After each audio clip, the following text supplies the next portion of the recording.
there is a request from the UN to send at least 2 Rooivalk helicopters. Now, it's a bit worrisome that the UN would require these 2 helicopters, and then General Mugwebe tells us today in a press briefing, but the ball is in their hands, they have to sign some documents before we give them the helicopters.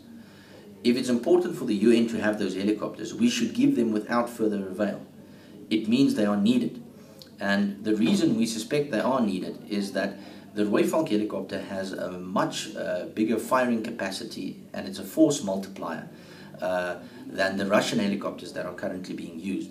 Apart from that, we must remember that the Rooivalk helicopter is operated by the members of 16 Squadron here in South Africa. And the way that they conduct their assault operations, aerial bombardments and attacks, is obviously of the same doctrine that our mortar teams on the ground are conducting their operations. So these 2 forces understand each other in the conduct of operations. And apart from that, the Rooivalk has more firepower than the Russian helicopters.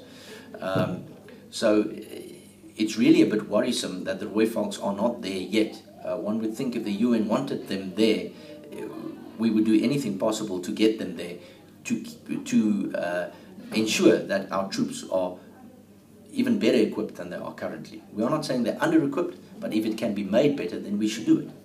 We're not saying that the UN request came through within the past few days. It's been a standing request for quite some time.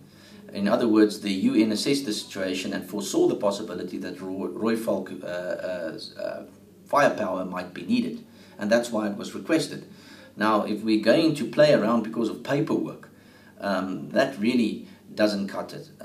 We should get through the red tape and get those helicopters there as soon as possible. News that moves. ENCA.com.